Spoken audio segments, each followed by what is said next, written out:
Hello, hello, my friends. It is Hondo, and welcome back to the Knights of the Nerd Republic. You know what to do, and stay profitable. It's gonna.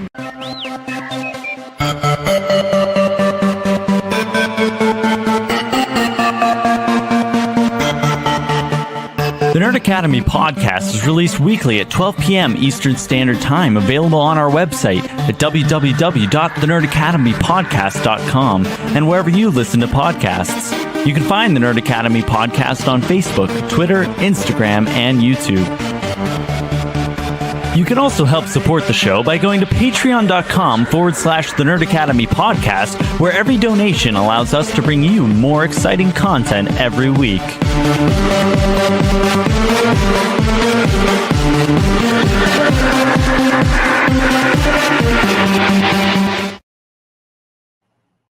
Hello there, and welcome back to the Nerd Academy Live. I am your host, Jarod the Dark Jedi Bachman Stubbs, and we have reached the end of the Acolyte, folks. I love this show. I had a remarkable fucking time watching it. I cannot wait to rewatch it as a binge. This was just so much fun, and I'm really excited to unpack it. I have some theories. I have a lot of thoughts, and I don't quite know how I feel entirely about this finale, but you know, I just have a lot of feelings.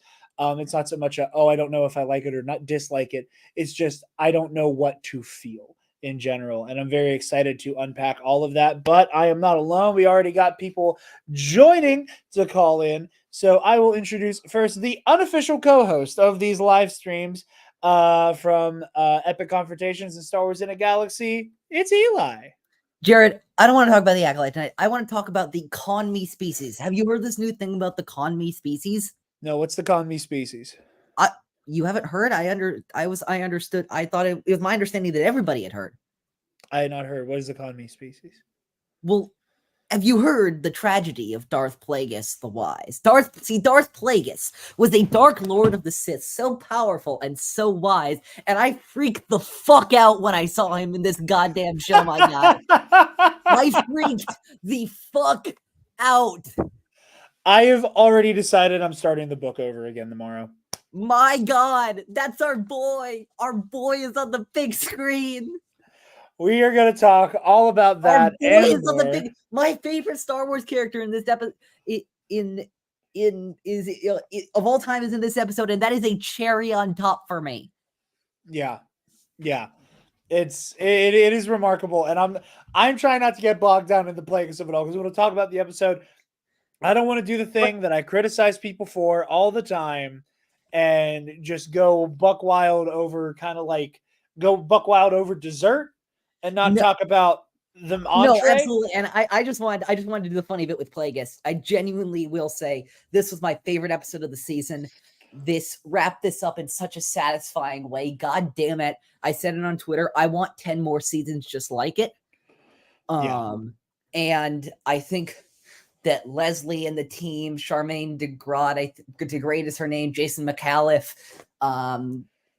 C.K. Keichel, all these people are incredibly talented at telling these stories, and I think they should be given the right to do it again however many times they want. Yeah. No, I agree with you completely, man. The Acolyte it landed in my ranking of Star Wars shows. I was hesitating to rank it until I saw the final episode. I had a sense after 7 and 8 cut it really close, but it is my third favorite of the live action series behind Ahsoka and Obi-Wan Kenobi, and I really feel like those top 3 are my holy trinity now. Well, we'll have time to unpack all of that. I got to start bringing in some of our other guests. We got Brennan Mystical Mar of the Hello. What's going on, big guy? Listen, I vote so worth to know. What was that? I vote so worth to know. I do too. A character that became really what a great complicated night for by the the Snow end Patrol, here. don't you think?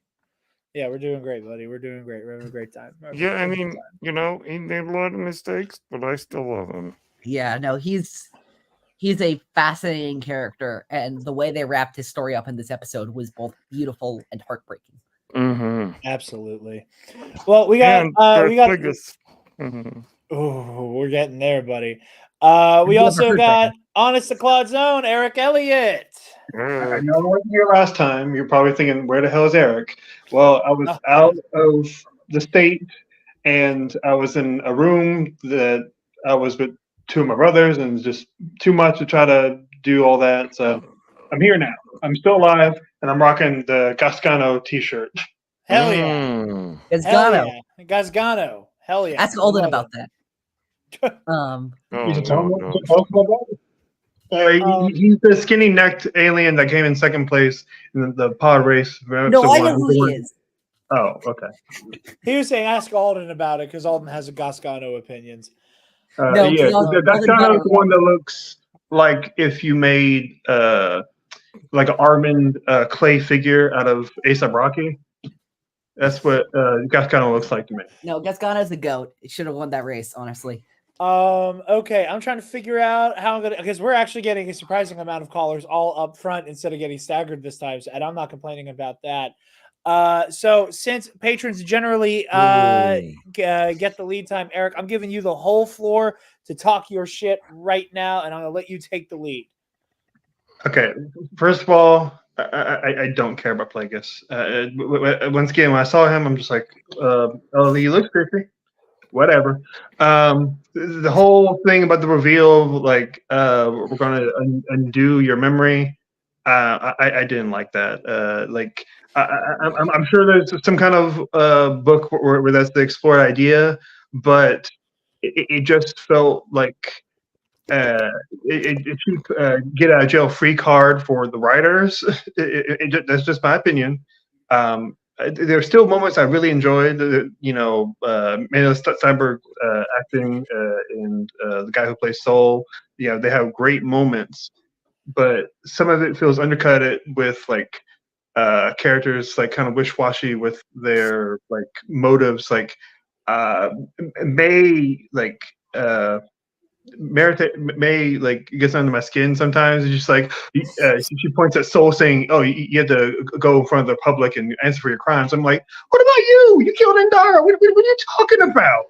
Like you're a goddamn hypocrite." Well, I think that's intentional, though. I think at this point, May has accepted that she was going to go down with the ship. I think that by that point, May's like, I don't give a rat's ass what happens to me. He needs to face justice. And I think that was part of. I think part of that was May. I think wanting to meet Osha halfway. I think part of that was May wanting to meet Osha halfway and go, okay, you clearly don't think this motherfucker deserves to die the way I thought the other three did. Fine. Yeah. He still needs to answer for this. And we see that Osha took that personally. I took that personally. Yes, that was the meme. Well, it reminds me of like when someone brings up, a certain, candidate and like saying, oh, they should be held for the crimes. I'm like, do them all. If they've done like a hard crime, just just put them all on like, we don't have time for this. Okay. Like you can't just be doing corrupt shit and be everyone like, oh yeah, that's fine. It's just what they do. And like, no, it's always wrong. Doesn't matter who does it. No, I agree with you 100% on the real life example there. Don't you get me wrong. But yeah, no, like I said, I respectfully have to say, I think I really do disagree with you on the wishy-washy thing. I think it's a matter of, I think that the characters have been found in very compromising positions across the board. I think that they all are grappling with forces bigger than themselves, and and everybody's trying to make peace with a lot of complicated emotions. And people make questionable choices when they're under the gun.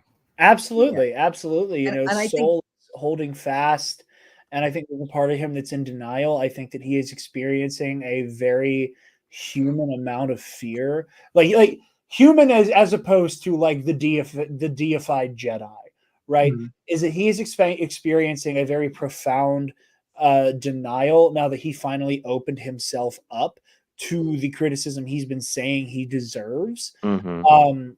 I You think that May is interesting as well, because like now seeing the whole arc of May is the character that I'm most fascinated by now, which is interesting because I did not really get her until a little bit into the season. Yeah. May for me is the opposite of course, her sister in one major way, and of course that's the title of the last episode: choice. May was never really given a choice in anything, really. No. Yeah. The only thing she really did, what she really chose, was to seek out Chimere. And even then, look how fast he turned on her once, she was no longer useful. It's the way of the dark side. And, yeah, and They and throw you the away when choice you're of no longer hers, useful. that's the thing, is the choice of hers to effectively remove a lot of her other choices at the end of this episode by that mind rub is a fascinating dichotomy for the character. And I'm praying we get a second season for this show, I would love to explore how May goes forward with a myriad of choices to make now that she basically gets to start anew. She's a blank slate. She gets to start over.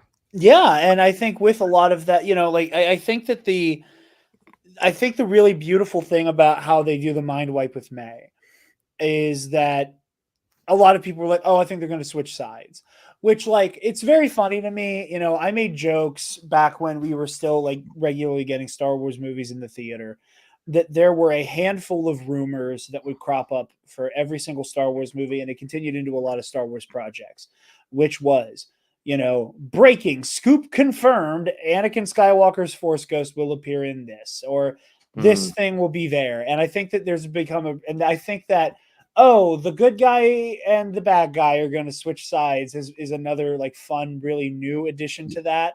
Everyone's like, oh, that's how Rey and Ben are gonna, that was a Rey and Ben thing. I think it's very funny that they've set the groundwork to do that, because instead of putting May in a situation where she becomes malleable in the way that she believed Osha was, May goes into a potential it goes to a potential home with the Jedi as somebody who has all of the trauma and all of the baggage of what happened on Brendok, with none of the potential manipulation that came after that. That she truly can, for the first time, make all those choices for real this time, and maybe of her own accord, come to accept the Jedi. And I think that's really beautiful. Well, like I said, that's it. Maybe. It's all maybe. We're not sure. There's no way to tell. Eric, like I said, I have a couple people who are on the Patreon, so I know I gotta. They basically get free reign during these. I can drop out in a minute if you need to. Whatever anybody wants to do. I just want to make sure everybody gets their moment to talk their shit. I just wanted to go to the point of the possibility of a second season. Of course, I love Star Wars. I'm gonna watch it, but I'm not excited about the prospect of a second season.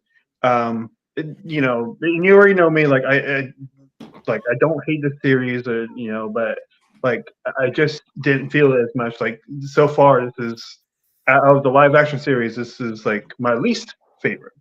That's fine. Try to avoid the word worst, because I think that puts too much negative energy automatically into something. It's like asking, oh, what's the worst movie in the original trilogy? I'm just it seems very loaded to I agree with you completely. Exactly. I do the same thing. Yeah, I avoid saying worst. I'm like, it's not. It's what I love the least. Least favorite. Right? Least favorite. Emphasis on favorite. And I think I think we're in an era of Star Wars, and this is what I love about this era of Star Wars, is that we have such wide range in Star Wars projects that if you don't like one thing, it can be a drop in the bucket.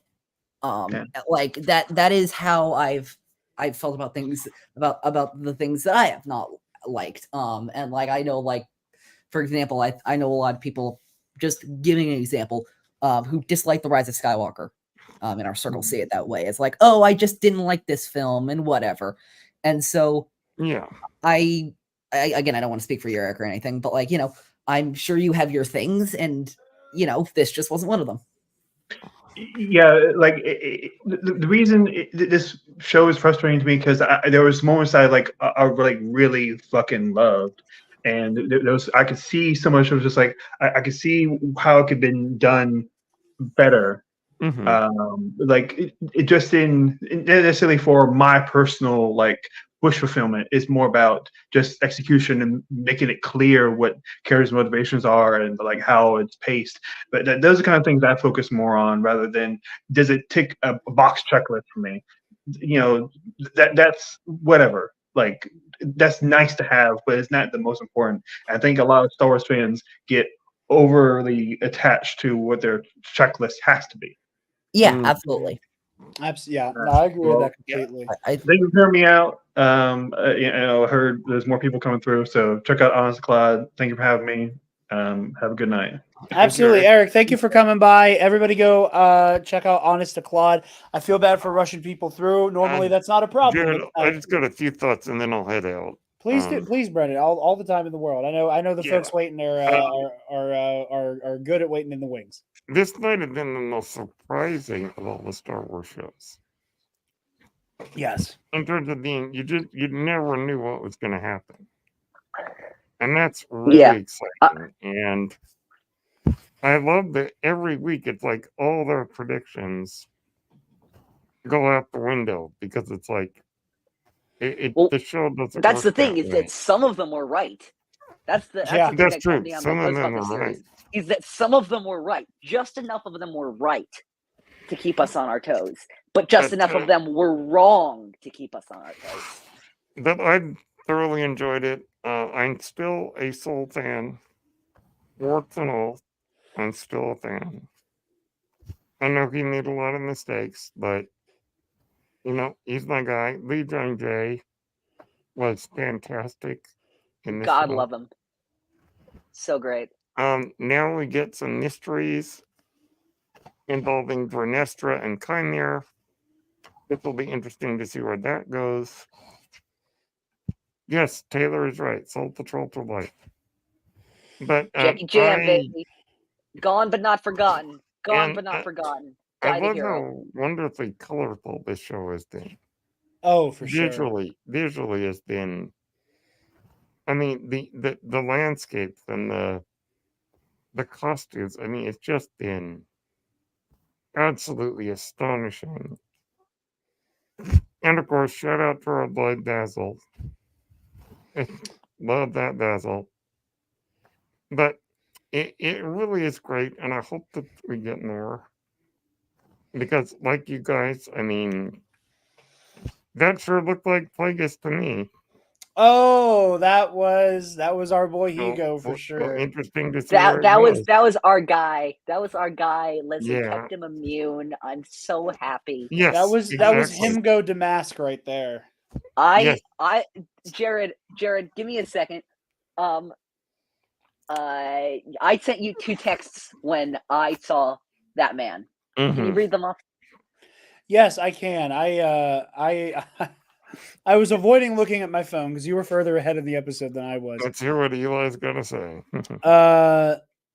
Holy shit! I just saw him, and I saw that without context, and I went, I think it's just the actor, right? That one guy we haven't seen. Because I was like, oh God, no, don't give yourself hope. But it was also really cool to see the bleeding of a crystal. The way that they bled it, I was talking with friend of all of our shows, the great Boopenheim, right before this. I was talking with Boop before this, and we both agreed this is my favorite bleeding of a lightsaber in any Star Wars media. Yes, I agree. Purely because of how cool the blue blade turning into red at that moment was. Yeah, it igniting mid bleeding is such a cool decision. I mean, I've got so much to say that I could just go on and on, but it's one of those the blue turning into red thing is the blue turning into red thing is something that seems so obvious now, but like I never would have thought of before. Yeah, for sure. And it's interesting to see where this is going to go. I'm crossing my fingers for more. I feel bad for Vernestra, what all the stuff that she experienced as a teenager has done to her. And but I have so much to say that I could go on and on. But I have loved this season thoroughly, and I cannot wait for more. And I'm very happy that you've been doing these after episode kind of talkbacks so that we can digest our feelings, because this is a lot to take in. It really is. It is, and I have a lot of fun doing this. You know, I've said before that it's not something that I think I could do for every show. You know, like I don't feel equipped to like dive in head first this way for like a lot of Marvel shows. But that's just one of those, like, you know, I feel like sometimes I talk out of my ass a little bit when it comes to comic book stuff. Like I know my shit, and you know, I'd like to think I'm good at analyzing media and theme. Yeah, I feel the same way about myself. But I know that even if I'm talking out of my ass when it comes to Star Wars, it's great ass talk. I feel confident in my ass talking when it comes to Star Wars. So that's a new hashtag. That's a new hashtag. Hashtag ass talking. Yeah, but I'm gonna put that on a shirt for the Tea Public right now. I'll just say before I head out, Leslie Headland clearly knows what she's doing. And I think that she absolutely proved that she understands Star Wars. Yes. Yeah, you know, she proved it far more than she frankly needed to. Yes, I agree. Well, anyhow, guys, thanks for letting me on. Absolutely. Thank you for coming by, my friend. Plug your pluggables. Everybody.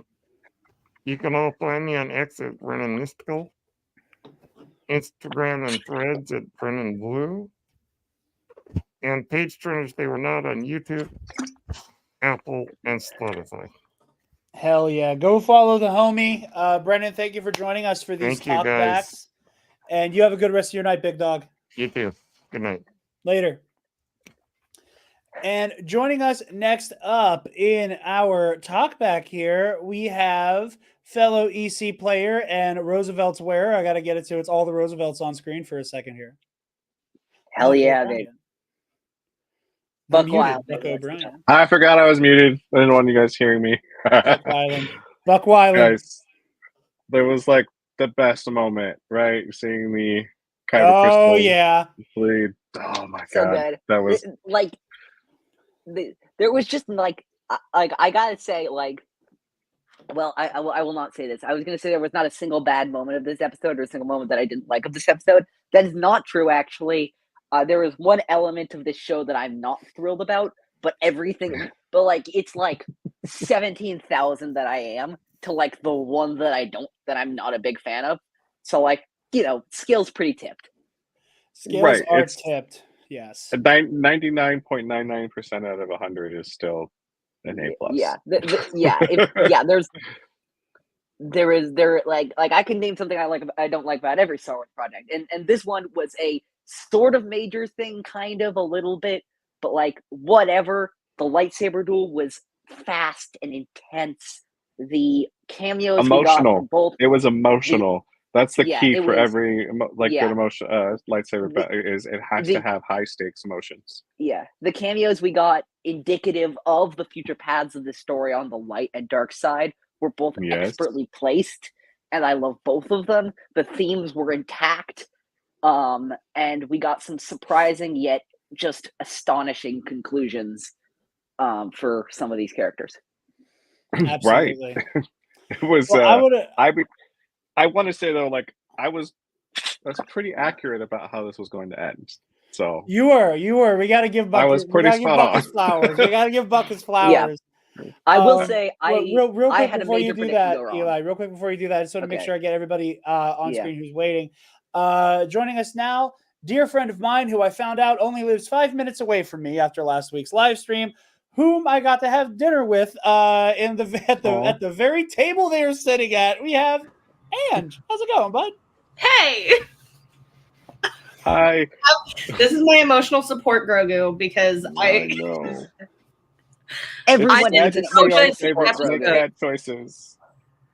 Vanessa made so many bad choices. Oh god. So many. I was so mad Renestra's a person like all of us. Renestra's seen some shit. That's clear.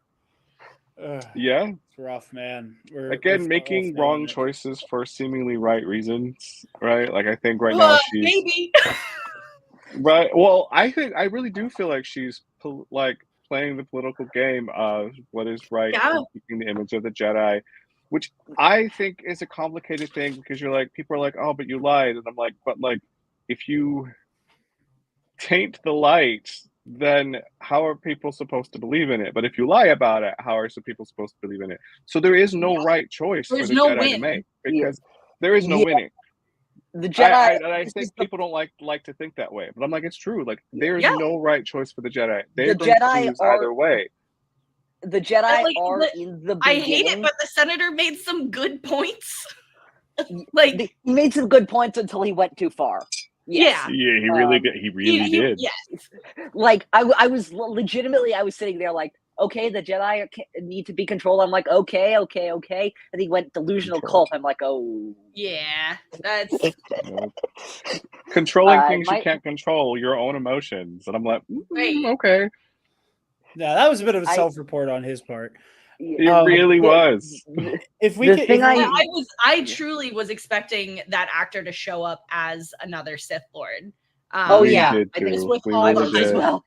But I'm glad he wasn't. I love him, and I want to see more of him. And I want to see him be manipulated by the Sith as they learn to use politics to their advantage.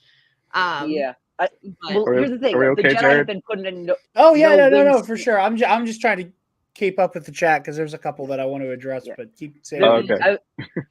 Before you do that, Jared, if I can, the Jedi going off Andrews, the Jedi being put in a no-win scenario. That's gonna start becoming as we all know, that's gonna start becoming a pattern for them. That's what I love about the show, is that that's what the Clone Wars is Palpatine putting the Jedi in no-win situation after no-win situation after no-win situation all the Revenge time. of the Sith novel, the Clone War was the ultimate Jedi trap. It is the ultimate like fucking Skinner box. The creation of the Clone Army and seeing it's a brilliant move. And seeing the Sith and Chimera in specific realize, oh, we can do this, and it's surprisingly easy to do. Mm-hmm. It's sad. It is sad because, like, you want to root. I don't know. For me, I want to root for the Jedi, right? Like I do, and I think I am a staunch defender of the Jedi and the choices that they're forced to make. I think part of that comes from my own personal experience as a combat vet, making hard choices. None of them are the right choices. You end up making mistakes and struggling with what does it mean to be a good person and to be a being of light, right? Which is the Jedi are trying to be beings of light in a dark galaxy. I don't know about specifically, but I know that Jared and I are absolutely with you as staunch defenders of the Jedi, and I think that it's very possible. And I think it's not very possible. I think it's very very possible and very fitting. Like I kind of see Soul as a microcosm of the Jedi at this time, right? Which is they're great people who sometimes make bad decisions. But again, that complicated thing. No, it's a complicated thing of Jedi giving into their emotions of love and how that leads them down the wrong path. There's the reason the Jedi have this thing about attachments. There's a reason for it because you end up making choices for one as opposed to choices for all. And that is the thing the Jedi are supposed to avoid. And Soul doesn't do it. Anakin doesn't do it. Even Obi-Wan doesn't do it, right? He struggles with killing Anakin in Episode 3. The Jedi clearly have a problem with this, and it continues to lead to more and more problems. And Luke, I think Vernestra is probably struggling with this in some form right now. Well, and that's the tragedy of the Jedi, though, right? Is that they will never live up to the expectations that they set for themselves because they can't. Nobody can. It's impossible. No. And it's more about how they handle those failings than more than the fact that they exist, because they obviously exist. They're still people. Yeah. There are more planets that in the Republic. That's not in the galaxy. In the Republic, than there are Jedi. So like you can't even assign one Jedi to a planet, right? Like you couldn't even do that. There are too many planets and too many beings, and the weight of holding the galaxy on their shoulders is always gonna crush them. They're always gonna fall, and there's the people who want to see them fail. And it does seem like the senator, I forget his name, played by David Harwood, like it seems like his another thing, he wants to see them fail. The Sith want to see them fail. We've seen the Nihil want to see the Jedi fail, right? Like it's sad because like they are not. The people want to say that the Jedi put themselves in this position, but we have yet to see how the Jedi got to the position they are. Like we see part of it, the after effects of whatever their relationship with the Republic is, and we want to like demonize them for even playing the political role. But how do you maintain peace in a galaxy without playing politics in some form? Right. And it's a tough thing. It's, I think sorry. Well, what were you gonna say, Ange? Oh, I was just saying you can't. You have to play the politics. You have to. Like that's you don't escape that. No good intentioned anything gets out of playing politics. And I think and again, it's a big distinction that I think a lot of people, you guys said it perfectly here, and I've been saying this for a long time. Like, we flatten the downfall of the Jedi to politics, being too involved with politics. What the fuck does that even mean? Where here we see very clearly the political wheeling and dealing that spells doom for the Jedi is not them having a relationship with the Senate. It's not them having any type of institutional power necessarily.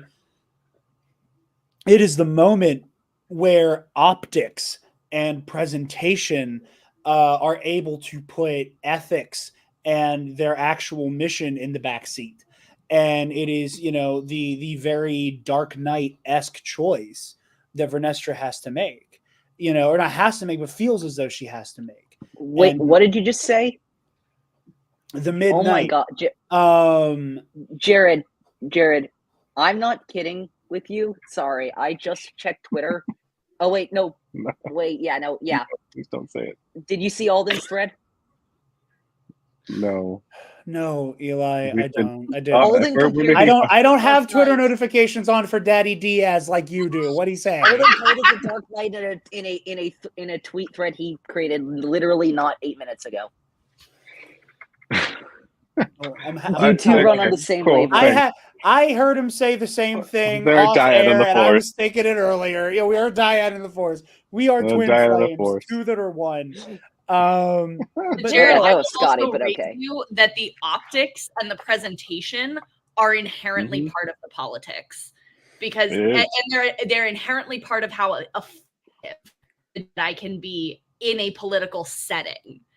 And that's just the nasty business of politics, and that's why you will see any well-intentioned young politician campaign brilliantly on all of these amazing promises and not be able to fulfill them, because there's an inherent alienation that comes from alienating the establishment, right? And that's in any case ever.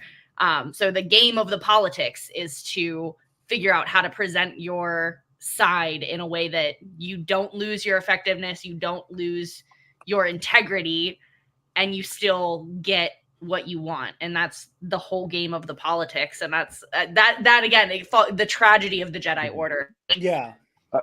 I want to address this because I think it is again a perception that the Jedi don't acknowledge their emotions, which is different than being a controller of their emotions. Those are two different things, and people generally can again conflating these two things about what the Jedi do. Yes, are there Jedi who don't acknowledge their emotions? Yes, there are. Yes, are there Jedi that are generally in control of them? Yes. Are there moments when an individual Jedi does not acknowledge their emotions? Yes. So we've seen even Master Yoda do that.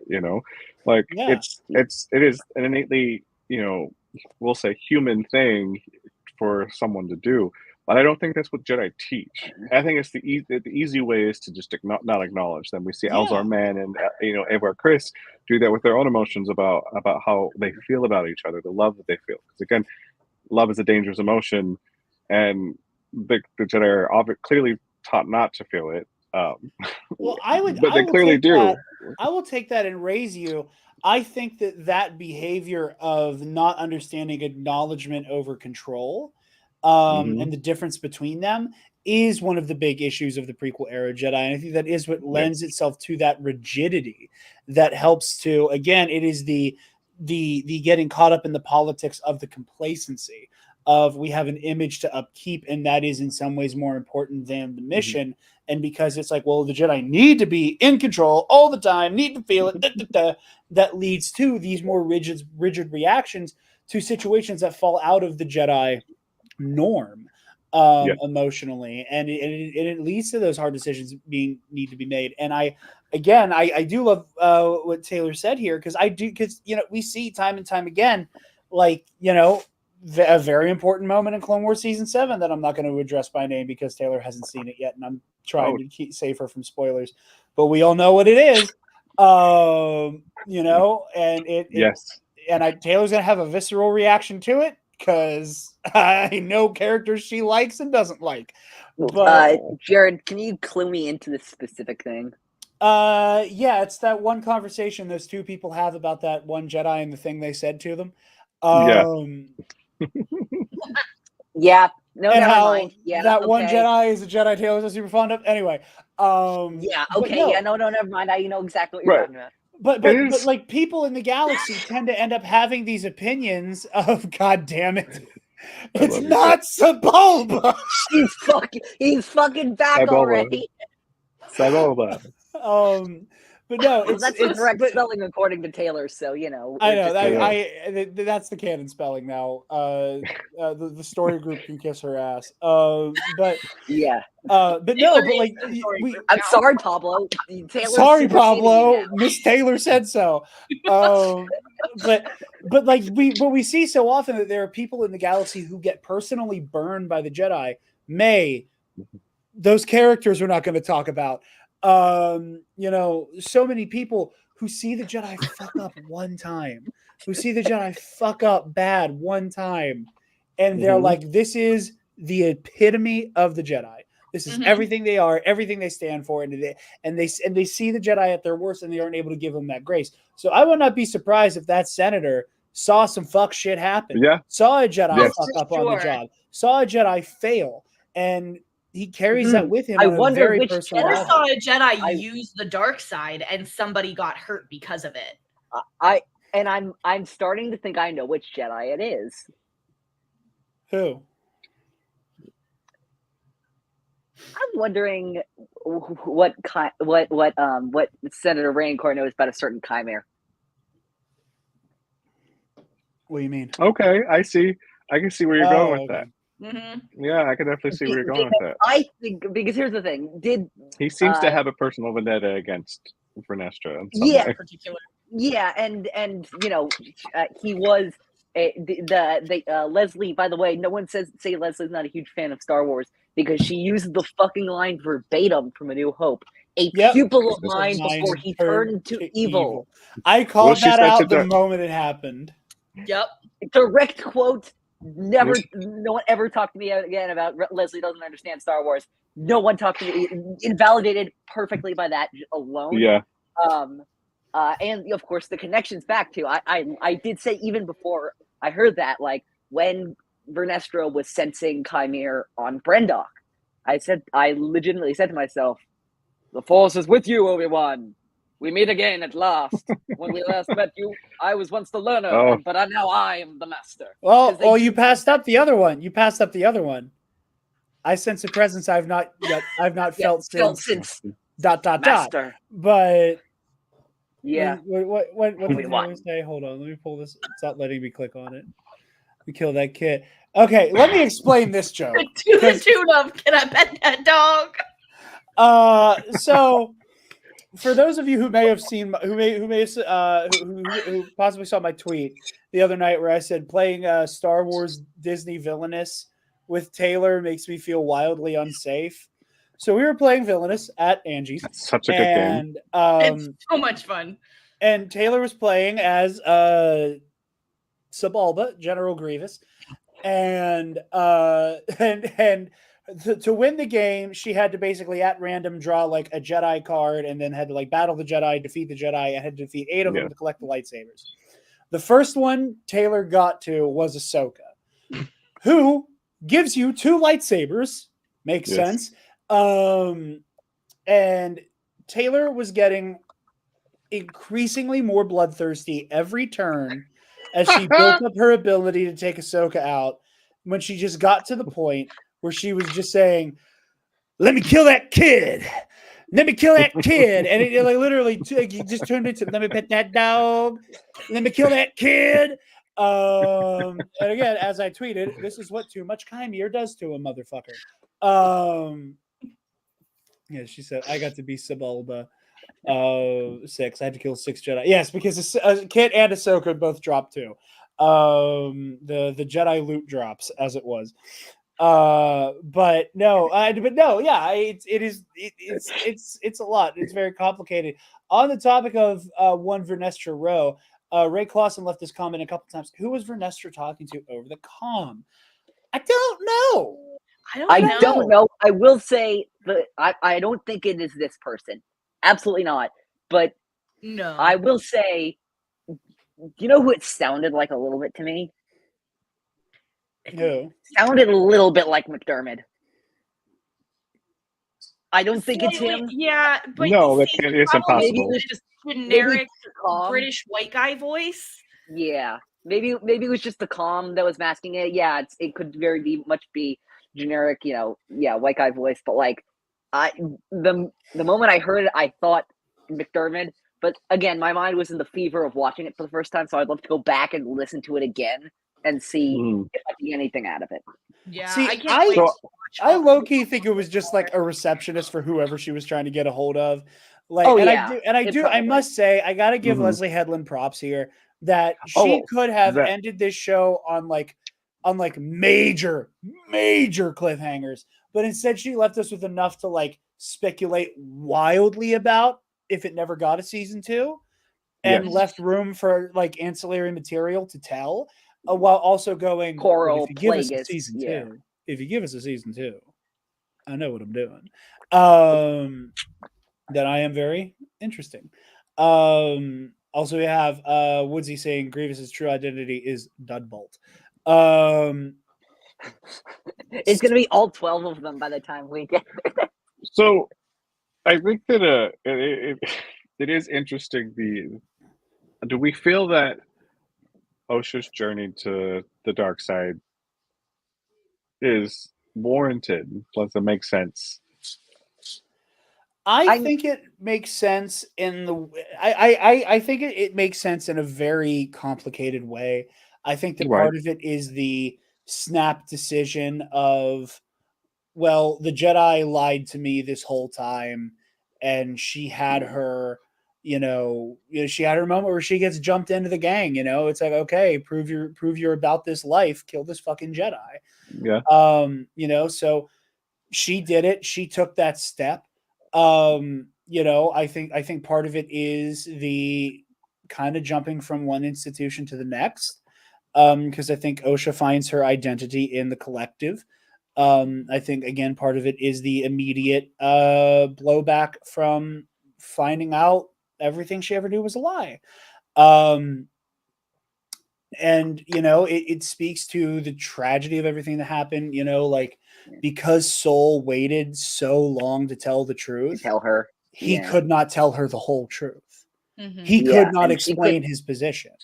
And she couldn't understand the nuance of it all. There's very much of a with Osha's journey to the dark side, and I'm very much talking in story, not writing wise, but in story, like if I were in the galaxy, watching this, very much I take a Lando, I don't like it, I don't agree with it, but I accept it. I understand why she made the decision she did, even if I don't personally even if I personally think, obviously they're wrong. It's one of those things where if it's like with Anakin, if a certain thing was said at a different time in a different way, could this have gone differently? Right. Yeah. I think one of the things that is very interesting is Sorry, she clearly I didn't mean seems to cut you off by putting up the comment. I apologize. Yeah. No. It's very interesting to like see that they do imply that there's still definitely a different relationship between her and Chimera than there was between May and Chimera. And the fact that they're holding hands with the lightsaber at the end, that moment just made me. I'm like, I'm not the biggest shipper of them, but I'm like, this is kind of sexy. I'm not gonna lie, it's sexy. See, I will just say one thing. The OSHA Chimera thing was the one thing that I was not thrilled about this show. And maybe that's some of my own external feelings about certain sects of the fandom and who gave stuff you like that that. opinion? But, like, Yeah. I get for two very attractive people, like right. But the thing I get where you're coming from. There are certain rodent-like members of our fandom that are good word. That are kind of a nuisance that kind of chew through everything. And I'm not a huge enemies to lovers person in general. Different. But like, that's a whole different conversation. I was just gonna say I can gladly accept that because the show is awesome. Yeah, I do think it's interesting that we do see a certain Sith Lord in the shadows. He's very aware of all this. So do we think that he is actually allowing her to be trained as an acolyte to break the rule of two, or do we think that his interest in her is purely for the interest of learning about the secret of her creation? I have a theory. I think that's it. Go. I don't know a lot about Plagueis, but that, and I won't pretend like I do, but that was my understanding, or my thought was that he's probably more interested in her as an experiment than anything. You mean best play Uwu? Best play Uwu. Okay. All right. So Jared. Okay. Love him so much. I think it is absolutely positively 100% plausible that Darth Plagueis the Wise, Ego Damask, is the reigning Sith Master, and the stranger Chimera Darth Teeth is his apprentice currently. Yeah. And that he does not, and that Plagueis had an apprentice before Palpatine. Sure, that could be a thing. Whatever. Here is what I will posit to the class. Okay. I'm taking this academy thing seriously. Okay. Okay. I think, based on everything Chimera has said, his worldview, this obsession with some type of like liberation to use his powers as he sees fit in whatever way he deems appropriate. I think Chimera, on a fundamental philosophical level, could not accept the rule of two and could not accept the secrecy that came with it. I think that, and I am only making this comparison in the terms of we should be loud and proud with our powers. There's kind of that like Magneto-esque, like, why should I have to hide my power so that the weak can feel comfortable kind of thing. Yeah, very surface level, just easy comparison to make. And that because of that, he and his master had a falling out. I believe that Chimera's master is Darth Tenebrous. And I think that after Chimera washed out, after Chimera burnt out, he either recruited Plagueis after that. Eli sees where I'm going. I recruited Plagueis after that, or in the same way that in the Plagueis novel, Tenebrous. Hold on, no, I don't want to lose my thought here. So again, in the Plagueis novel, Darth Tenebrous, again, as a lot of Sith did, cheated on the rule of two, and he had Darth Plagueis as his main apprentice, and then he had Darth Venemus off to the side as like a break glass in case. Look at the fucking chat. He's Darth Venemus backwards. Hold on. Just let me cook, kid. Is that if anything, Plagueis is the Venemus here. That Chimera failed him, and he either already had Plagueis in the chamber or then recruited him not shortly after, or not too long after, brought him into the fold. And Plagueis being on the unknown world, I'm going to call it Baldemnik because I wanted to be Baldemnik. Yeah. Plagueis is on Baldemnik, and Chimera doesn't fucking know. and that Plagueis isn't hiding. Plagueis is scoping them out. Plagueis is spying because Tenebris and Plagueis are like, we got to take this motherfucker out. We need to take out this Sith pretender because he is in the way. He is going to fuck all of this up for us. He damn near led the Jedi right to our doorstep. Motherfucker's got to go. So that is what I think is going on. I think the way Plagueis is like creeping up on them, and the way that Chimera and Osha have their moments staring out into the sun, and that Chimera, now that Osha is unquestionably, unapologetically, completely on board, pilled, dark side, With the Sith, whatever, yeah, is with them, or is with him.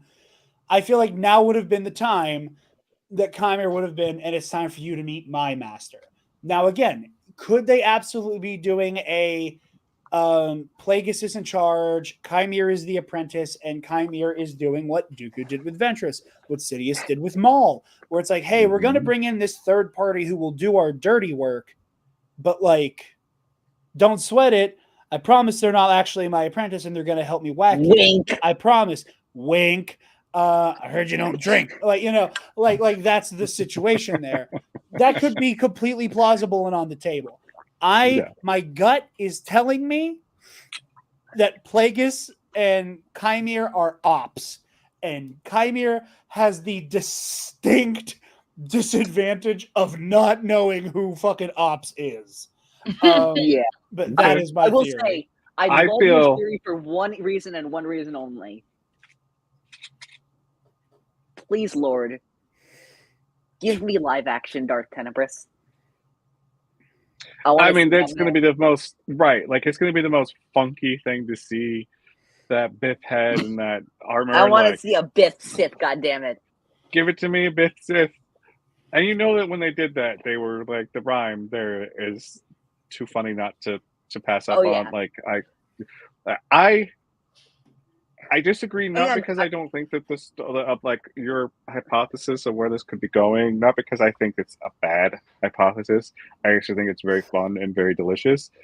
I think that gets too complicated, I think some like casual viewers for what could be going on, unless the next season only focused on the Sith and had like nothing to do with the Jedi.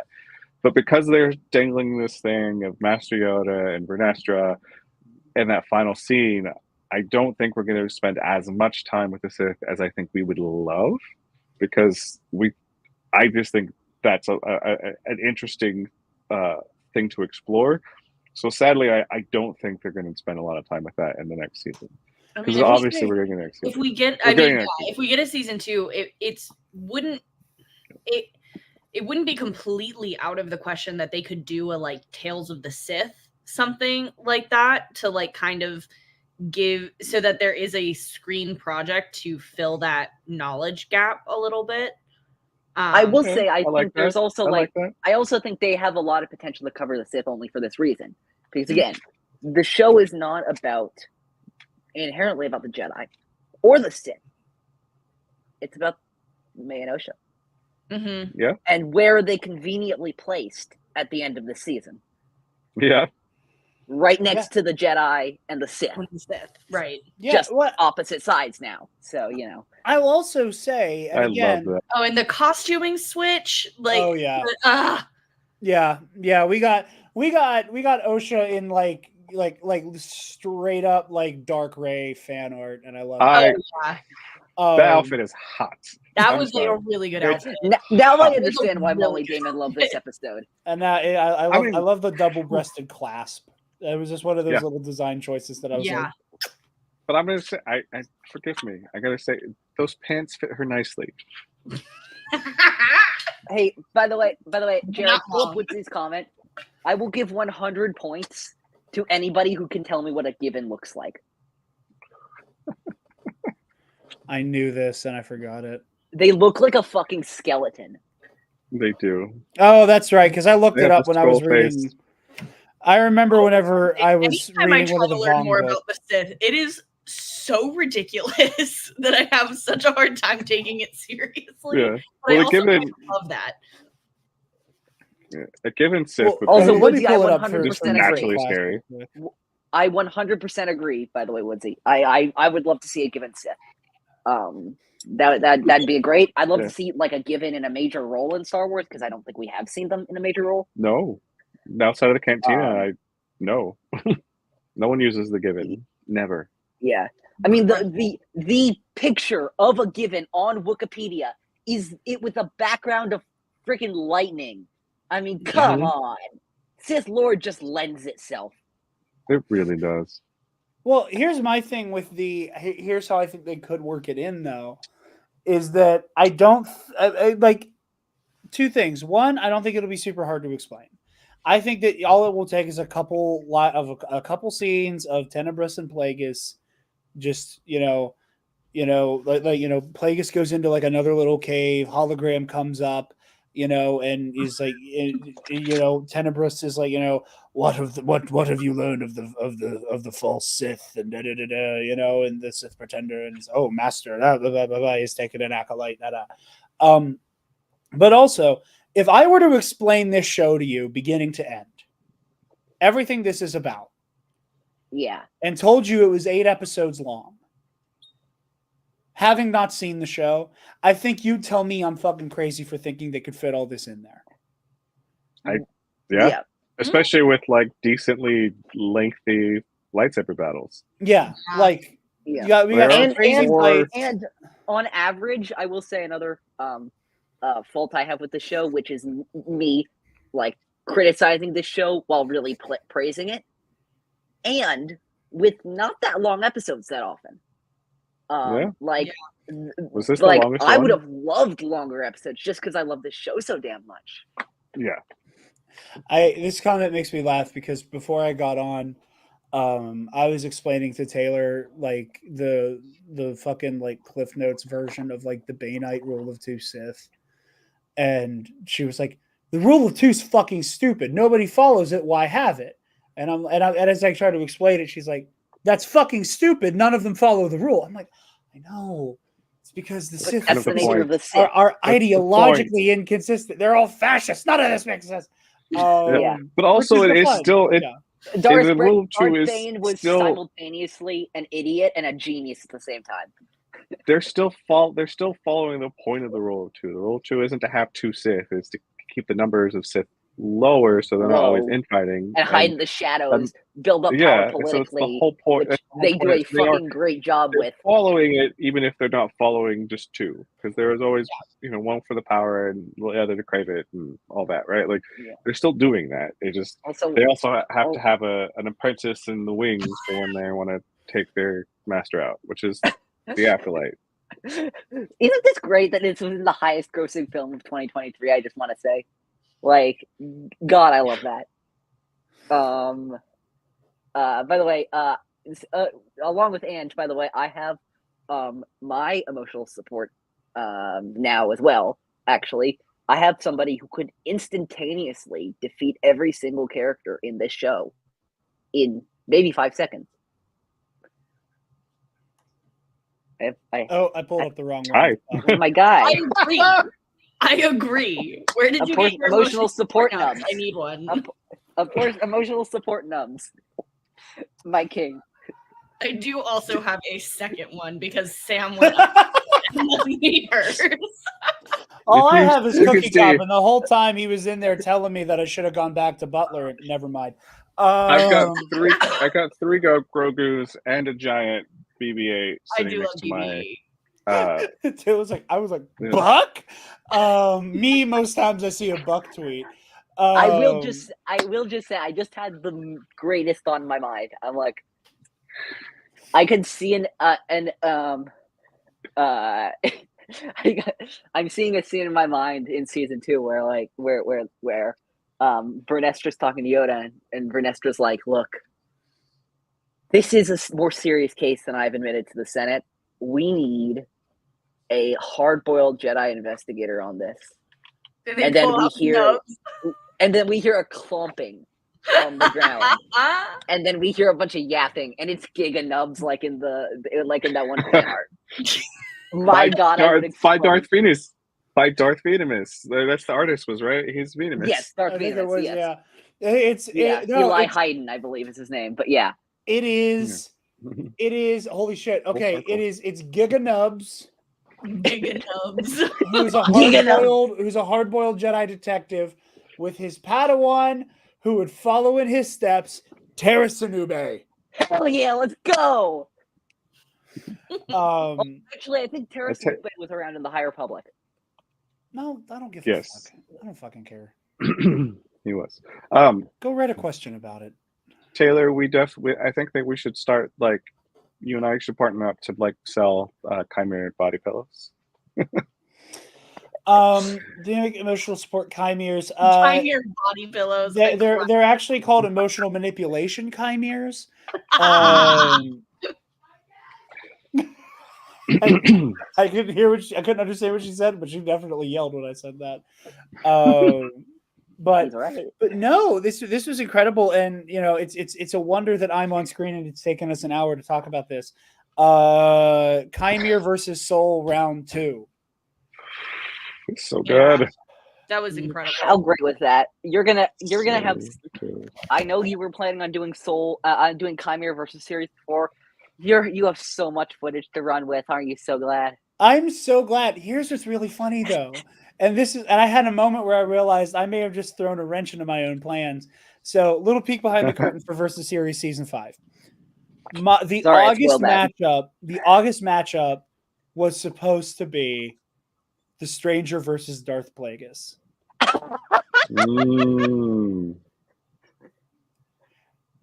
I don't know what to do with that now. No? Gotta put that on the back burner. I didn't know that was supposed to be the match. So part of me is like, well, it'd be really cool to do that. And then I'm like, well, I don't know what their relationship is now. But also part of me is like, just use full Legends Plagueis. It doesn't matter. But there's a part of me that's like, no, it matters. And you know it matters to you. Yeah, I think you got to rearrange the... so in a wild upset, The Stranger might end up getting bumped from Season 5 until I can figure out something else. Use Soul, use Jackie, use Yord.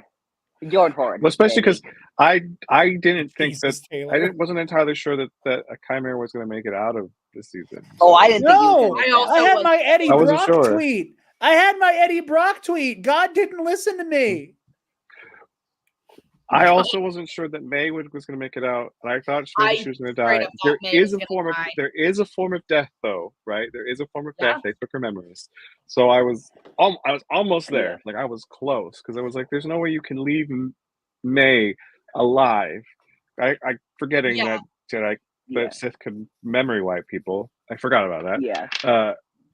So like I was like, "There's no way to leave May alive," and also, like, they're not going to take her with them. I knew that. But, like, leaving her behind, like, and leaving her alive doesn't make sense. And now it does. And I'm like, okay, well, that's close. I was on to something. My top prediction for deaths this episode was indeed Chimera. But my number 2 absolutely was Soul. So at least I got that right. Yeah. Soul was my number 1. Soul died. I also, though, I thought that Chimera was going to tell... Usha to basically like go wait in the car while he wiped her mind and then just straight up kill her. I was fully for context, Star Wars in a Galaxy has been doing a Jedi Survivor season, and I've been obsessing about this guy because I love that fucking game, and I still cannot wrap my head about this guy. My man Dagan Gera business. Fantastic, Dagan Gera, my guy. I was like, making him all white. This is, not related to the show, but making him all white was like on point because I'm like, you are the most blandest thing I've. Yes, that's. I don't know why.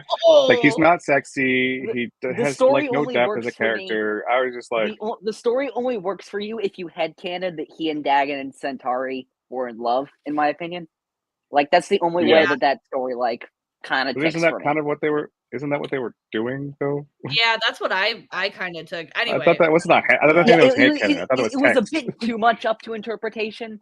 But like if they had made it a bit more concrete, I think the story would have worked a little better. But that's besides the point. I will say, but that's a whole different story. I don't think May's memories are fully deleted. I think they're still in the Force cloud. I think they right. That's how the brain works, though, right? Like it would be easy to to heal her in some way, but I don't think it has anything to do with the Jedi. I don't think the Jedi will end up doing it. I think it would have to be Osha to restore her memories. I think it's going to come by virtue of their connection of like being two that are one. That there's going to be some type of like, we are one person, but we are twins. Force, brain, power of two. Well, because that's what's going to happen is because they built this up. Now, I can see absolutely where the scene's going because they have her forget while saying the rhyme. Yeah. So that builds up perfectly the scene in a season Winter 2 Soldier trigger. Yeah. Where they have her remember as they're saying the line. Who the hell is Osha? I can absolutely see that, and that would work beautifully. It's so hilarious when you have a buck on the screen. Right. Who the hell is? That's actually the thing about this finale that's so impressive for me. And actually, I think, I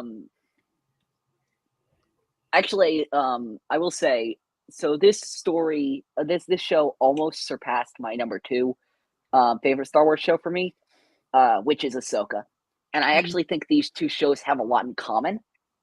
And one of those things is how they set themselves, like, while still providing complete stories, both of them, they set themselves up for future storytelling so incredibly well. Yeah.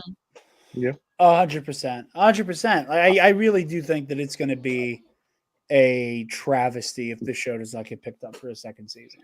I don't see how it would happen. I don't see how it could happen. and given that apparently I've seen, and again, I don't know, like Disney Plus is very hesitant to reveal their ratings and stuff, but from things I've seen, I saw like a report that Acolyte was the second most streamed Star Wars show on Disney Plus behind Obi-Wan Kenobi. So if that is true, I think they're going to renew it. I really do. I think it is. Because you couldn't really renew.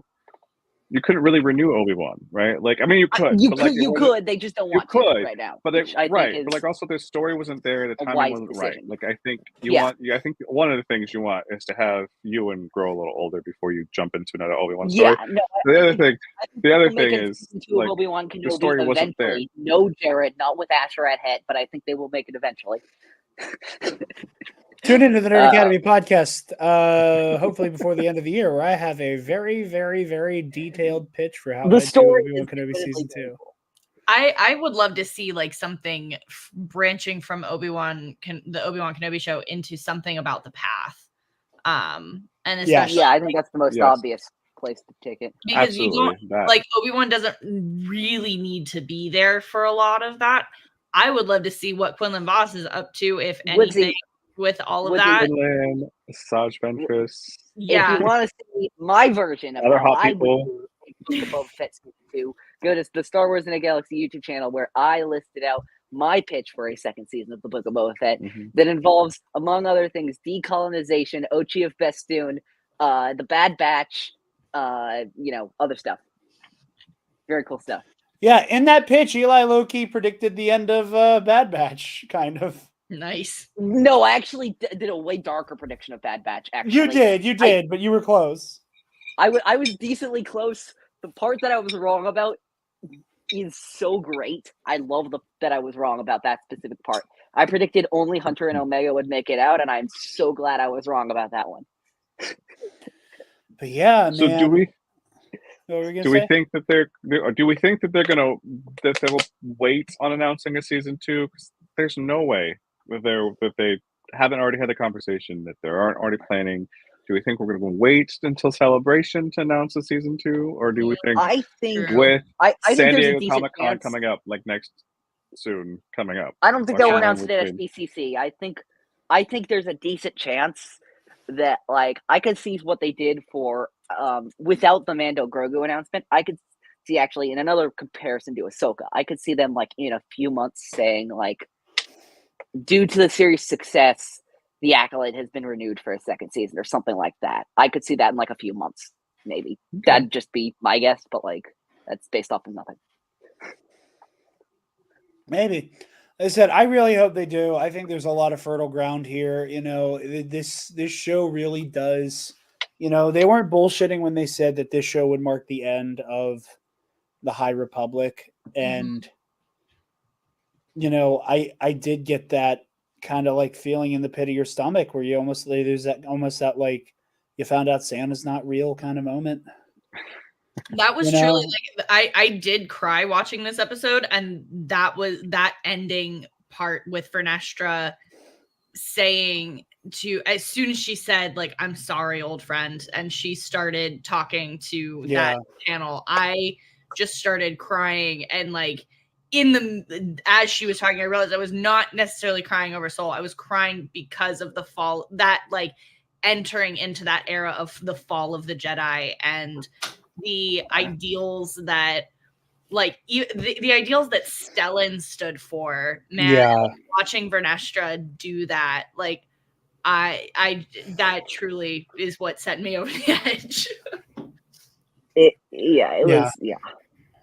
They definitely set her up. They definitely set it like those of us who've read the books and the comics with Vernestra, obviously we're heartbroken to see her be like this, because it doesn't seem like that's the way she's going. And even in phase 3, I'm not quite finished with the I gotta catch up, but like the most recent book, but like she still doesn't seem like she's going there. And the fact that like, you know, 100 years later she is there, and you're like, what the hell? Vern, what are you doing, Vern? What are you doing? But 100 years is a lot of time, right? It's I'm like, so much time. Like, I'm 38, and like I'm still changing as a person. The things I still like, who I was at 30 compared to who I am at 38 are not the same, right? Like who I was at 18 20 years ago when I graduated high school is not even close to the same person I am now. And so like I don't think we would recognize each other. So 100 years is so wild a thing to think about, like how much can a person change. And on a slightly different topic, but like related, I will just say, in terms of like other ancillary reading that I think would be like fantastic for this season, with the exploration of the ideology of the Sith this season, whether Chimere is or is not a specific rule of 2 Sith carrying member of the Lords of the Sith. I will say that of course I think everybody is going to be all of us Legends fans and people who are going to try and get into this are going to be reading Darth Plagueis, and I would never discourage anybody from doing that because it's a fantastic book. But my recommendation is a tie-in story to that book. My recommendation is by Mr. This is actually by not by Lucino. Actually, I just realized it's by one of the best Star Wars writers I think in Legends, Matthew Stover. The Tenebrous Way. It is called The Tenebrous Way. I've never actually read Tenebrous Way. It is in one of the Star Wars Insider collections. I don't think I've read it like fully, but like just the ideas that are presented in The Tenebrous Way are so fascinating and so great, and they see, and much in the way that Plagueis had his own ironic demise, we see that in such a very different but still poignantly tragic way for Tenebrous. You can buy this collection. Didn't you mention Stover's like one of your favorite Star Wars authors? Yeah. The best author. But if you guys want to pick it up, it's in this collection from the Star Wars Legends, the fiction collection for Star Wars Insiders, number 1, volume 1. So there's again, I haven't I don't think I've read the story like completely, but there's one part of it that I know from the story that is just so breathtaking and so like ridiculously poignant that like it's the same kind of dark but intense storytelling that the Acolyte has. Matt Stover definitely does a good like he's poetic. He is emotional. He's kicks out like his character kick ass. This is the age of heroes. It saved its best for last. Yep. That man wrote fucking poetry for that novel, man. It's still one of the best things. Flamingquill.gif. Yes. I read, there are 2 novels I read every year. And they're both by Matt Stover. I read Star Wars, The New Jedi Order, Traitor, which was his first Star Wars novel, and then Revenge of the Sith. I read them once every year. Order novel? That's crazy. Traitor. I didn't remember he was. It's so good. Yeah, Wow, the that's Revenge of the cool. Sith novelization is one of the best Star Wars books that I've read, and Mm-hmm. I listened to the audiobook for it. I do But that too. it was just absolutely fantastic. Like, I think there were many, many moments where I usually with audiobooks listen with headphones, where I unplugged my headphones and told my partner, like, you have to listen to this. This is incredible. Yeah. It's funny because Yeah. I mentioned to somebody I'm about to bring into the call in a moment today, where I was like, I don't remember how it came up, but just how many incredible exchanges are in that book. One of my favorites Yeah. being the extended version of the "You Fool, I Was Trained in Your Jedi Arts" by Count Dooku. Funny. Yes. I trained the man who killed I trained Count the Dooku. killed him. Yep, Yeah. yep. I love that. And by the way, we have Cunty the one all day long. yeah. By the way, it's and sassy. look, I want Matt Stover back in canon writing as much as the next guy, but I will also say that I think there is somebody who has perfectly replicated his craft in his own unique way. Because I think the canon Matt Stover novel, and it is another one I'd recommend actually, tragedy in its own way, Shadow of the Sith.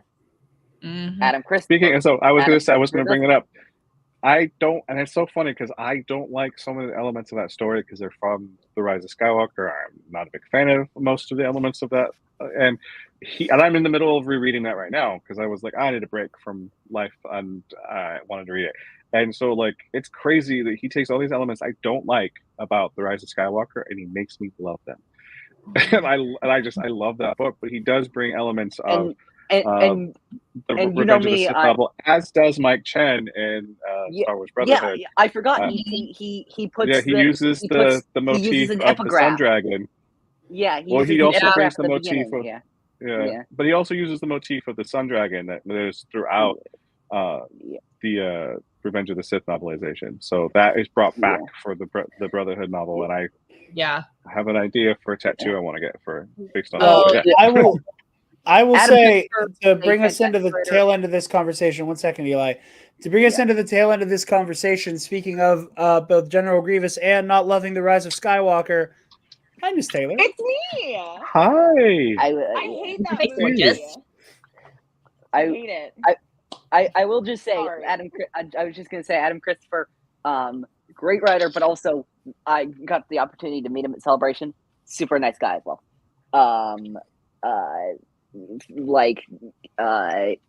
Yeah. But anyway, wow, was this a fantastic season?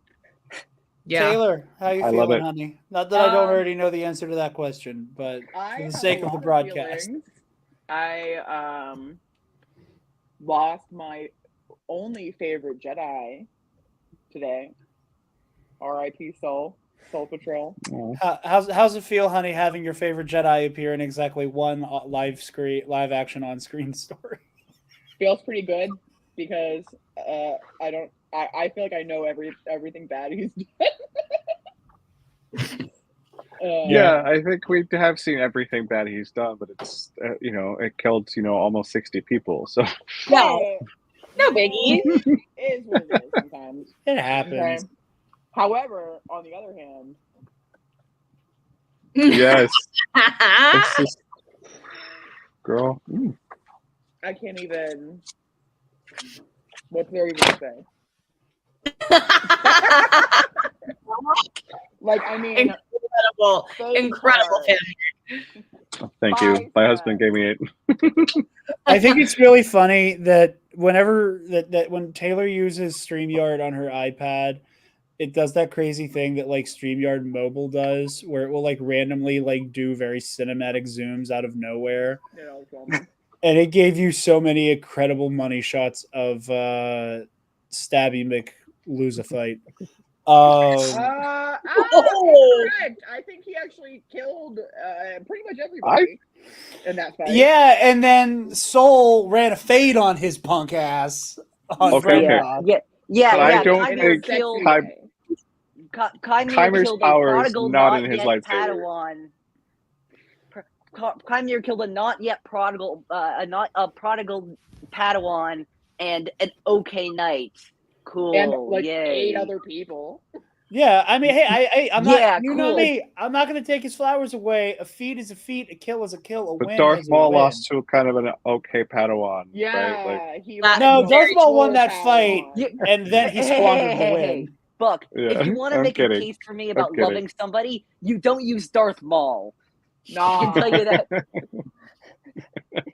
But I definitely think tell you Kymer's that- powers, Dark like the thing that makes him dangerous is his Can't do anything ability wrong. to manipulate people, and not his lightsaber. Although not that one anyway. And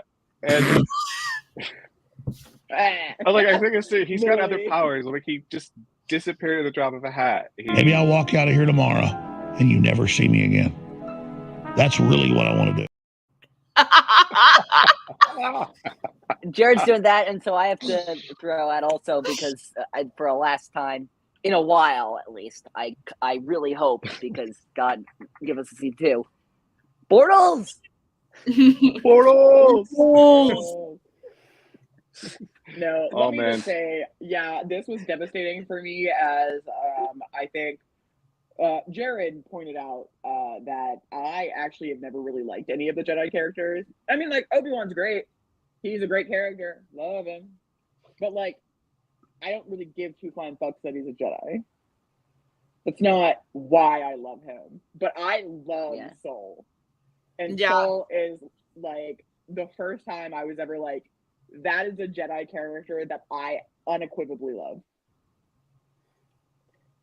And I knew going into this episode, like, I told Jared, like, in the beginning of this episode, like, I know I'm going to lose him. I just know it. Yeah. I know.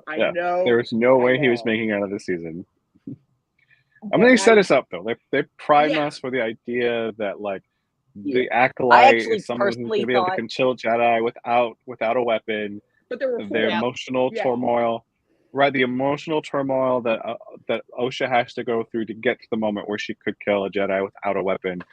And I will say that I actually kind of thought breaking my heart. I know. I actually will say I kind of thought that Soul might have just exiled himself at the end, but his death makes sense. It's not like his death doesn't make sense. It does. There was no way for the plot to continue. Yeah. That, because all of it again, all hinges on the fact that the Jedi still claim that there are no the Sith have been extinct for millennia. Yeah. I believe that Ki-Adi-Mundi still believes that. Yeah. There are clearly going to be Jedi who don't think that, right? Like Vernestra, but possibly even the Yoda, Jedi hiding some more shit again. She covered that shit but Vernestra, sneaky Vernestra ass bitch. Vernestra, at least, I will say, I'm not gonna like defend her or anything, but she does have. I'm defending like people who still want to have the sanctity of the Sith that have been extinct for a millennia. Vernestra knows like just little enough that she can have plausible deniability about the Sith not being. I agree. I completely agree with that. But I just that Chimere can be, and I put this in a comment earlier, and I freaking love if like this is how his story ends as well. That Chimere can be our canon Kib Jean, who learns about the Sith, spills the beans about it to the Jedi.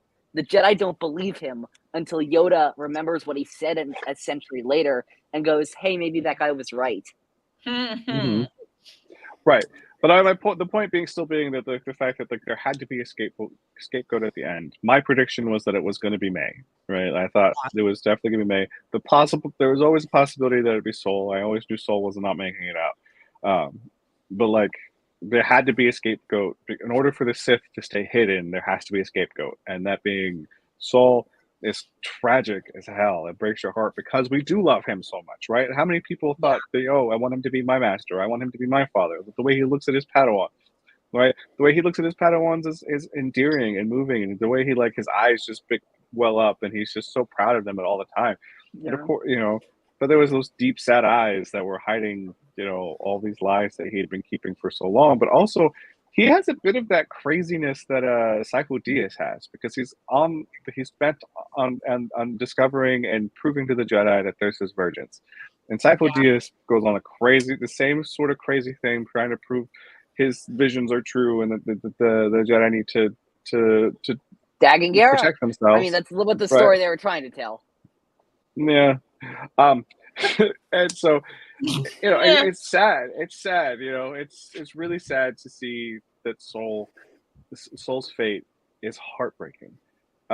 Because, and again, all because he couldn't keep his emotions in check, all because he couldn't take a moment to assess the situation and to be objective. And yes, this seems like the girls were in danger. We just don't know what that danger was, really, right? Like, and they. Yeah, and Leslie Headland confirmed in an interview that when Mother Anasea smoked out, that she was trying to grab May and get her to safety. Yeah. So right. That was a confirmation that was made, and but there was still that extra layer for Soul when he kills her to find out that like not only was I going to let her go, but like basically I'm always going to do whatever I need to do for my girls. Yeah.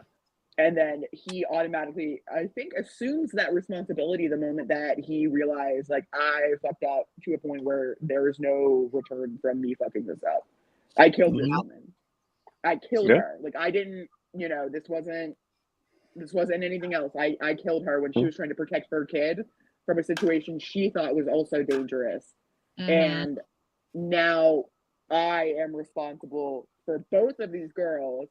But the moment that they were both in jeopardy and that they were both, it was one or the other for him at that point, he made a choice. And that has haunted him until his literal death, where he looks up at Osha as she finds out the truth and is actively murdering him. And he's like, it's okay. It's still crazy though, because he almost said it's because I'm not going to shake it okay for a long time.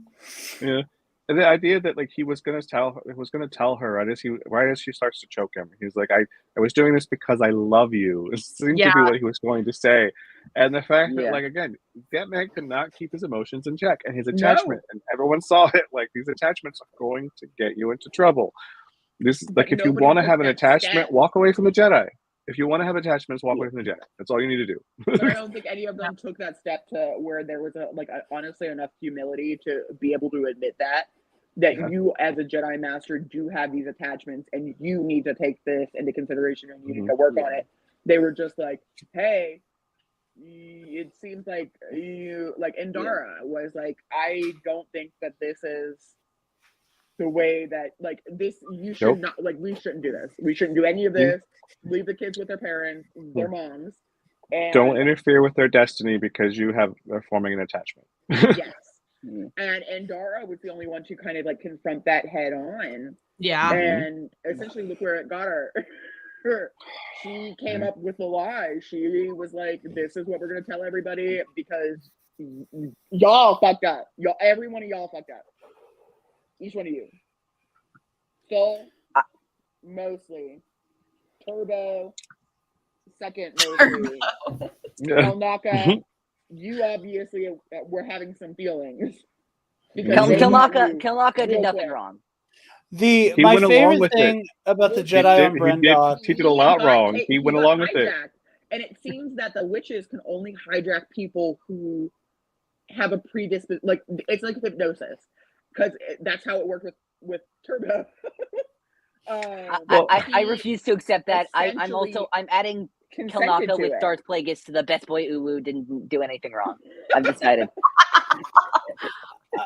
Well, I mean, on a semi-funny note, I mean, like everything you're describing, like Kelnaka went with it, but it looks like he also pieced out immediately after, so he wouldn't have to be part of any of it. No, he'd only been gone for a year.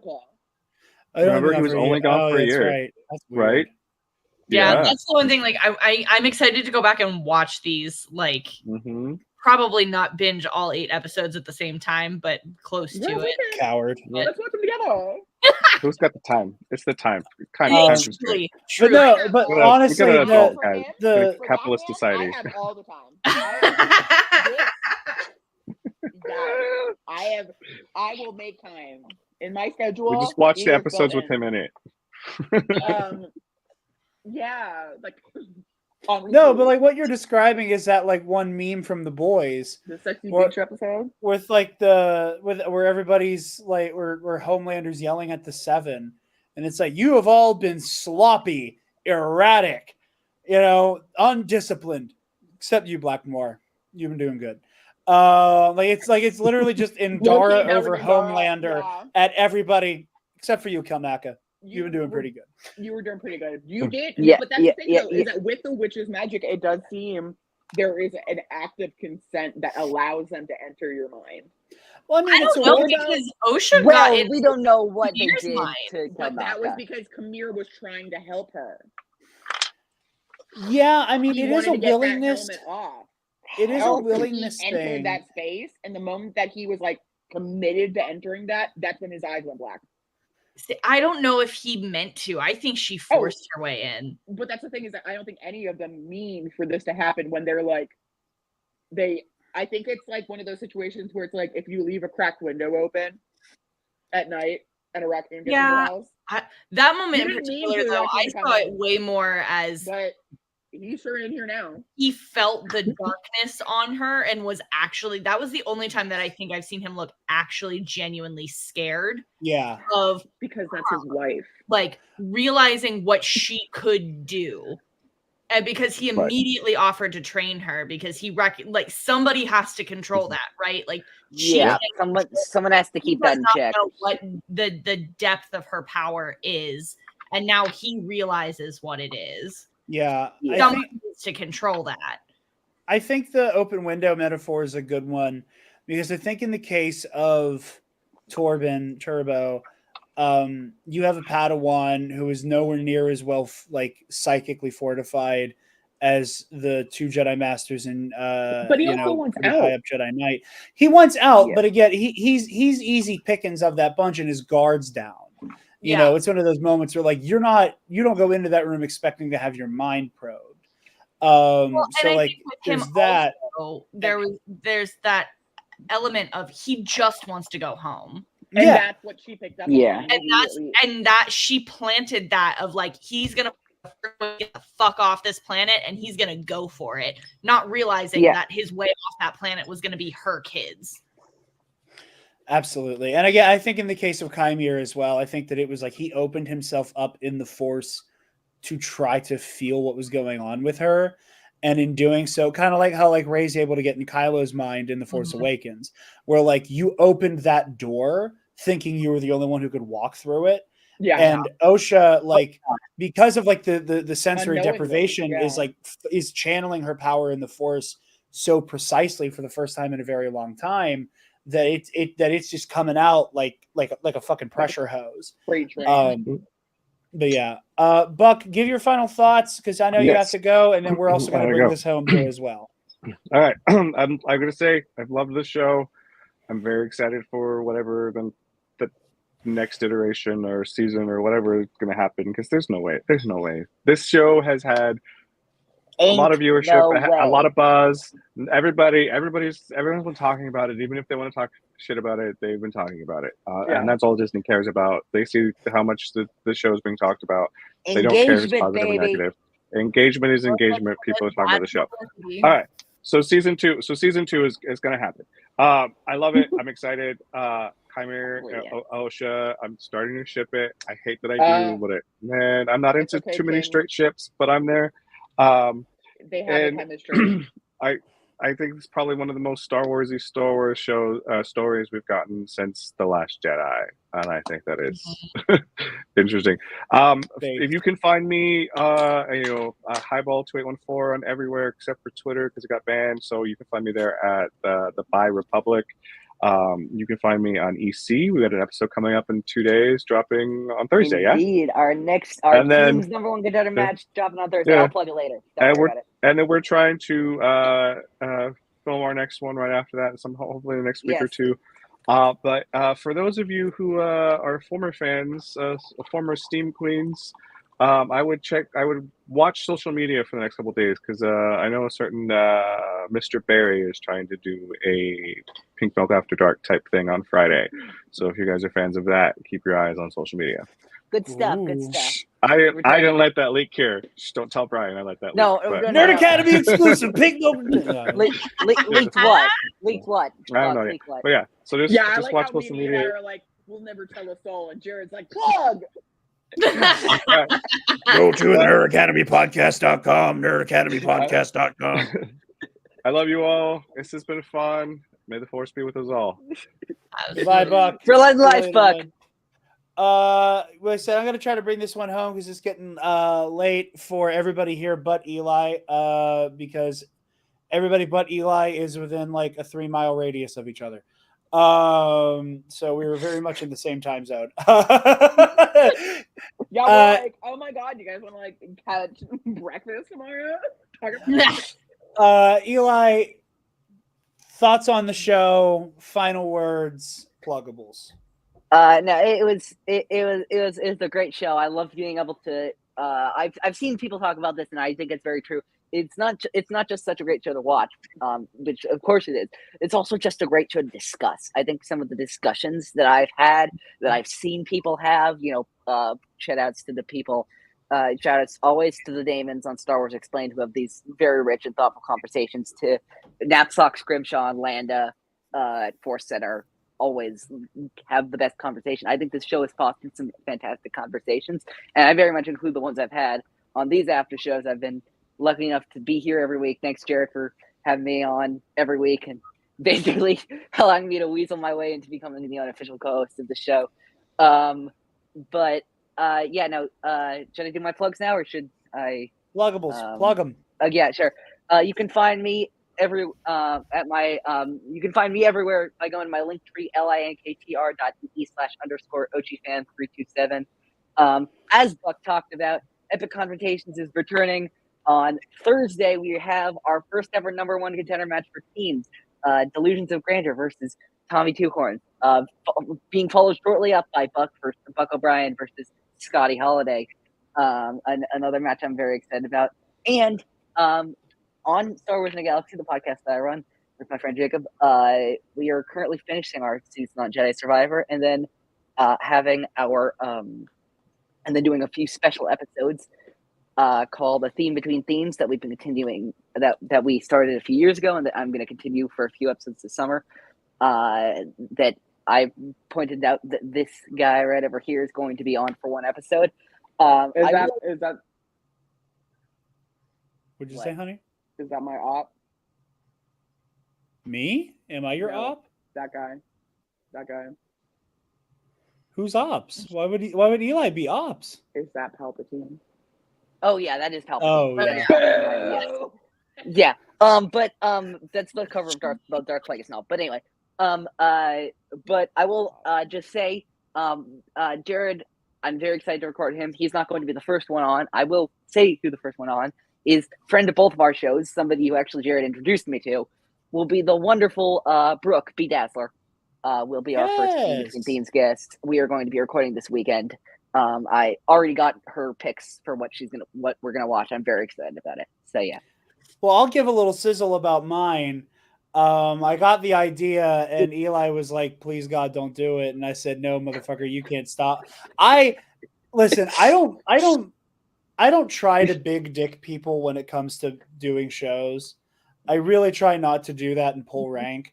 But I did go, Eli, if you want me on Theme Between Themes, you're letting me discuss the shared themes and the symmetry and story between the Acolyte and the Force Unleashed. I'm very excited to see, now that the show is finished, exactly what you pull from each. Very excited. I am too.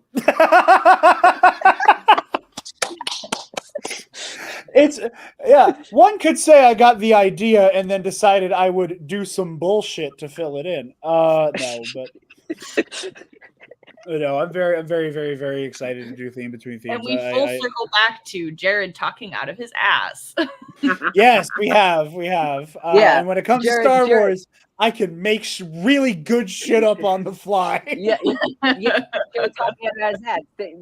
Talking about a wonderful, mind-blowing show and a perfectly fine video game, and saying that they have some really interesting connections. Shut the fuck Anyway, thank you, Eli, and again, thank you for being the unofficial co-host of the Nerd Academy Live. My pleasure. And where can lovely people find you, dear friend? Oh, and final thoughts as well. Oh yeah, I have not been this excited about a Star Wars screen project in a very long time. Andor, I was super stoked about. I am a huge Last Jedi fan, so this is up with all of that for me. And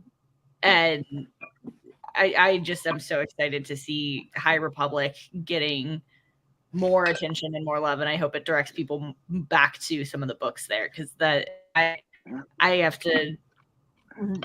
I need to finish the second wave and then do the entirety of the third wave. But it's some of my favorite Star Wars, and so I'm just thrilled. We don't really have anything too pluggable. I'm on Twitter, necessary_sass. Oh my gosh, I can't talk anymore. Then just an internet name that will be mine forever, because I decided that when I was 14. So and I don't remember my passwords to anything to change it. So it'd be that way. The whole Dark Jedi nickname is very much a product of that exact phenomena. Yeah. I got brought on as a guest to do back discussion all the way back in the day. The host, because my name on everything is Dark Jedi 2552, introduced me as Jarod the Dark Jedi because he wasn't sure how to pronounce my last name. And Jarod the Dark Jedi kind of stuck. And here we are. Bachman is how it's said. Anyway. Bachman spelled actually many more letters. I know. My name takes up a tweet. It's the problem. It does. But yeah. Thank you for having me on the live talkbacks. I absolutely love getting to not shut the fuck up about Star Wars for a while. So we love to have you. It's very listen. I got the chance to reunite with one of my best friends from back in the day in very hilarious, auspicious circumstances where we both went, hold up, you're this fucking close. What? You're in my neighborhood? Again, the conversation after last week's stream cannot be understated as to how hilarious it was. When I shot you a message, I was like, you're fucking kidding me. I was like, oh, we gotta hang, and you're like, oh, I'm like right here, and I'm like, that's like behind the police station. And I like, and before I even responded to you, I went barreling into me and Taylor's room. I'm like, Angela's 5 fucking minutes away from us, and she's like, what? I was like fully like, oh. But yeah, so it's been a pleasure having you, my friend. Taylor, final thoughts and pluggables. Final thoughts on this wonderful, immaculate show. Let's start top down. Come here, make brain go. Baby, this is King. Love him. Absolutely. Ooh, big fan. Can't even put it into words how much of a fan I am, because I think this would be a flag.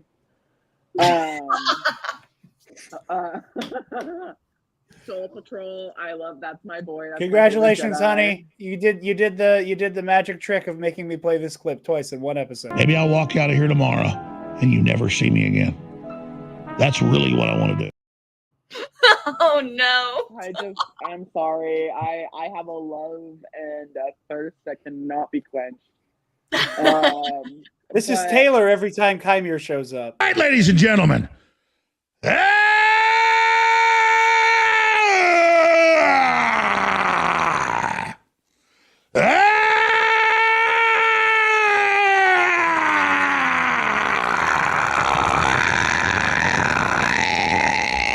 From the front line. Yeah. I was narrating that from the front lines of the information war. That clip is also absolutely 100% me when I saw Plagueis. That is 100. 100%. Eli, I cannot lie. When this this stream started and you started with "Have you ever heard the tale of Darth Plagueis the Wise?" I was in another room and I screamed, "Shut the fuck up, Eli!" By the way, I will just point out another Easter egg, which is that the thing I was talking about that was seemingly unrelated was a species that lived on the planet Baldemnik. Yeah, but I don't know shit about any of that. But no, I it's so funny. Like I was talking. I'll just say that my favorite Star Wars character, I think I said this earlier, was in this episode, and I don't care because I'm freaking out about Plagueis. Yeah. Yeah, that's part of why I think I need to also rewatch it definitely before I do my full review. Rewatch is because the book? The episode. Is because I am like there was a part of my brain that was like flickering that says Darth Plagueis, Darth Plagueis, Darth Plagueis, Darth Plagueis, Darth Plagueis, Darth Jarod, Plagueis. you made me stare at the image of Darth like Plagueis the little the Wise Beetlejuice on sign TV for like 20 minutes. I did. I mean, After you've the been staring episode- at it for far longer than that. Look who's on the right of my fucking screen. No. Like after the episode was over, and while I was like collecting my thoughts He for was a like, moment, I need to take it back. and I just looked at him for 20 minutes. I need to take it back. And I was like, take it back. Thinking he was going to play something. No, he just put it on pause. just stare. I just wanted to look at Darth Plagueis. Also, My third favorite Sith Lord. I wanted to look at. I mean, on your background, my partner refuses to refer to Palpatine as Palpatine or the Emperor. She will only call him Sheev because she is convinced that if you only call him Sheev, it will take away his power because Sheev is such a ridiculous and stupid. That's a fun little thing. Yeah. It's a you know who Voldemort sort of thing. Yes. I literally hate that guy so much. So much. I want you guys to understand that the level of hate I have for that guy is actually more than the hate I have for the Night Sisters, which Jarod can probably explain in more further detail because I hate those bitches. Oh, is that why took my baby? Is that why you fuck up the Night Sisters? They took my baby boy. Wait. Tune in and not too terribly long from now once Taylor finishes Clone Wars to have Taylor's thoughts on the Clone Wars episode of KNR, Little Sizzle. Oh, I'm so excited to see that. Yeah, and then after that, I will be taking over Jarod's show to do the Dragon Academy. I don't know quite about takeover. I don't know. No, I'm gonna hijack this shit. I'm gonna put on something, and I'm gonna change Jarod, for like it's one day. treason then.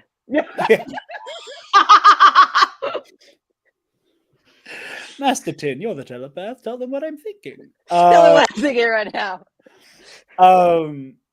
Again, other amazing moment from the novel. But I'm sorry, honey. We all got on a tangent as you were saying about the show. Yeah, the show sucks. I love it. I am 10 toes down.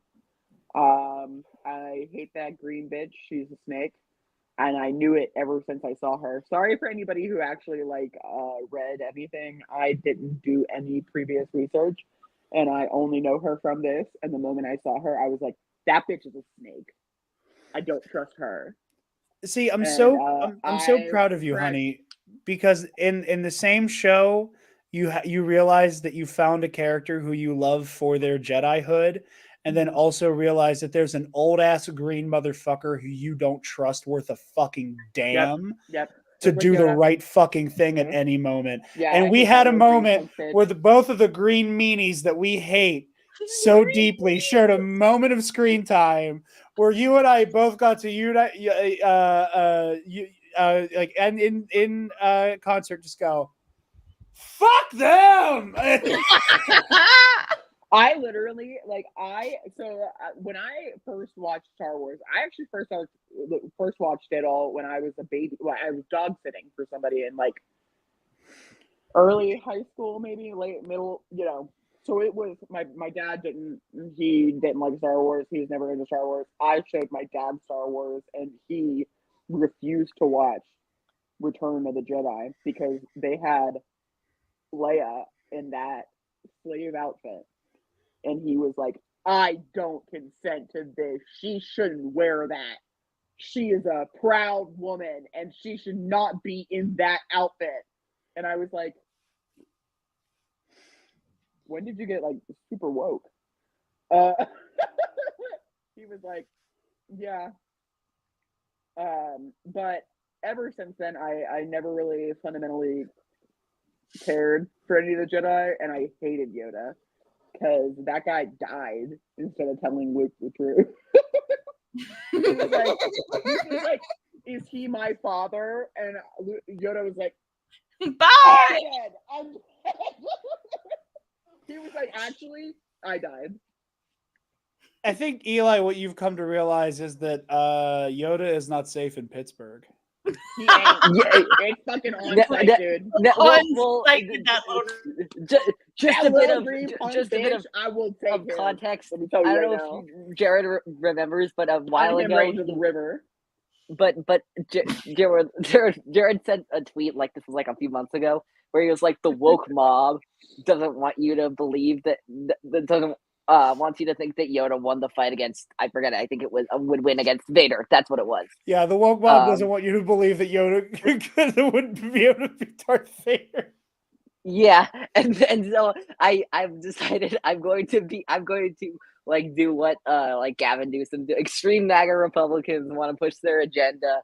And I'm just defining that on everyone who hates Yoda. Listen, all I'm saying is I recorded an episode of the Versus series where I detailed how I thought that fight would go, where I was incredibly fair and incredibly balanced and heaped a lot of praise on Yoda and gave him his flowers, even though I think he is just as flawed a fighter as he is a Jedi or as a leader. He's a great Jedi. He's a shitty leader. And Eli, the motherfucker who pays me every month for that show, has refused to watch it because he is incapable of hearing anything even remotely critical of Yoda. Well, I'm gonna criticize the shit out of him. That little green punk bitch should have told him the truth. Yeah, Vernestra clearly learned from the best of the green gaslighting community. The green gaslight. Absolutely, seriously. Like, she's gonna go into Yoda's like little office and be like, Master Yoda, I may have committed a crime, like literal perjury, but I think it was for the better good. And Yoda's gonna be like, girl, I've been there. Yoda's gonna be like, in a K-hole I am. Fuck it. Like, he's gonna be like, listen, does anybody else know about this? And she's gonna be like, no, I'm the only one. And he's gonna be like, fucking keep it that way. Keep your goddamn green mouth shut and never speak about this. Under the rug we will sweep it. Stitches snitches get. Yeah, that's a little too Return of the Jedi Yoda. Return of the Jedi Yoda is just absolutely fucking unhinged. Yeah, he's in a K-hole. He's in a fucking K-hole. I do love him. Listen, I would have more respect for him if he didn't straight up die instead of telling you the truth. Like, you know, that is my favorite. Well, no, he died in a tepid defense of Yoda. Luke had to be like, wake up, motherfucker. And he's like, Vader's your dad, and you have a sister. Goodbye. Oh, and you have a sister? Look, he's a green frog on ketamine running the Jedi Order. That is inherently funny. It is inherently funny. And again, I cannot stress this enough as to how problematic this is. In Yoda's big moment where he finally told Luke the truth, what did he do? What did he do? He said even more cryptic fucking bullshit instead of giving Luke a straight answer. Facts, honey. That's why I hate that. Because the straight answer is that he never wanted to train Luke in the first place. He wanted to train Leia, and Obi-Wan and he was right about that. That's what you get. And you know what? You should have fucking told him that. Because if I were Luke and he told me that, I'd be like, facts. All right, I get it. So should I go and like train her? Like, you're dying and you told me everything you know. So like, do you want me to go tell her? because I can go get her like literally right now. And we can see how shit rolls downhill because Luke, instead of going to Leia and going, "Hey, we need to talk," what does he do? He shows up on home one and just grins at her knowingly and goes, "I'll tell you later." Cryptic Jedi bullshit. He learned from Yoda. And what does Luke have? A green lightsaber. Green gaslighters. I don't trust these green bitches. Honey, where can the lovely people find you? Actually really nowhere, but if they want to. I have Twitter. I have to look at my username though, because I really don't know it. Quicksilver Girl, but with 2 R's, GRRL. Because the other one was taken. And I don't do anything yet. But someday I will take over Jared's podcast probably once every week and talk about House of the Dragon because I have so many more opinions about that are more tolerable than my opinions about Star Wars. Like I said, we're going to be doing a House of the Dragon season discussion, and you are at expect Taylor's first proper TNAP appearance, which will be fun. But yeah, go do that. Before I do my own pluggables, I want to thank everybody who's tuned in for these. These are always a lot of fun. Like I said, I think this is going to mostly be a live action Star Wars show thing. I would do it for animation if they didn't insist on dropping animation at 3 a.m. still. That is inconvenient. Yeah. It is a little inconvenient, and I do not have the desire to be live at 4 a.m. Considering I work at 9 a.m. most days, so I don't have that in me. We're pushing it with these already. So I want to thank everybody who has tuned in live. I want to thank everybody who's tuned in on the replay. The last couple weeks had an incredible viewership on Twitter. Tonight, when I went to go live, it said, "Oh, you need a premium account to do this on Twitter." So, and I'm not buying a blue check because Elon could suck my fucking dick. Yeah, I'll buy you a blue check. I don't want the blue check near my name. I'll buy the podcast the blue check. I don't want the blue check anywhere near my brand. But it's such good viewership. It was well, great. you can like hide it now. Remember, they're so embarrassed by it, you hide it. Did they bring it back? Because I thought they got rid of the ability to hide the blue check. Oh, never mind. Maybe they got rid of it. Okay. I was gonna say, I'm pretty sure they got rid of it. But again, I want to thank everybody who's tuned in on YouTube, on Twitch, on Twitter. If you've watched live or you watched the replay, these have been a lot of fun. I love doing this. I want to thank everybody who stopped by. Kyle, Ray Clausen, Eli, Buck, Ange, the lovely Miss Taylor, and Eric, if I didn't say him already. Just thank you to everybody who's been coming through and popping in. Brennan. These are always a lot of fun. And yeah, it's a nice little decompression session. And truth be told, if I'm selfish and have my cards on the table, it's also a really good warm up for me to do an actual podcast about it later in the week, to get all of the stream of consciousness thoughts out so I could actually, compress them into a real thought before I talk into a mic for an actual taped episode. So thank you to everybody who's been tuning in for these. I love doing these. Skeleton Crew, I plan on doing these as well. So be sure. I was just about to say for that. For Light and Life, see y'all in December for Skeleton Crew. Yeah. For the unofficial co-host of Nerd Academy Live. But yeah, so thank you all for tuning in for these. Our Acolyte season finale review will be out hopefully Friday. We'll be joined by the Dyad and the Force Boys. Chaco and Element 7 will be coming by. We haven't had Chaco on in a little bit. It'll be my first time getting to talk with Element on air. So I'm excited for that. So be sure to tune in.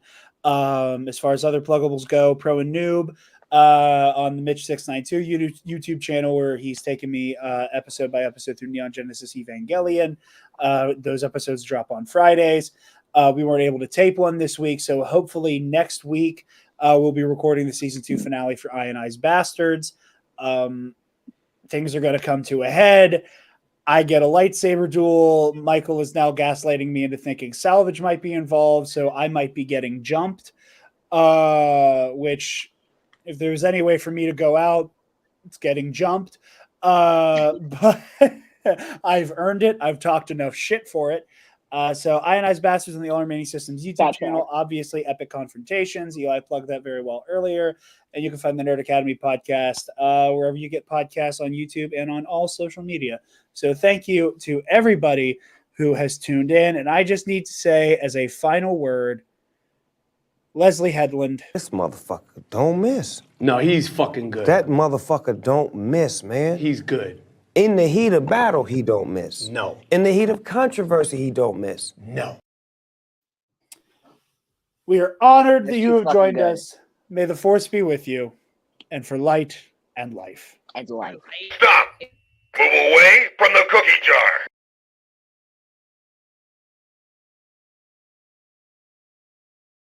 It's gonna be a big nut bust.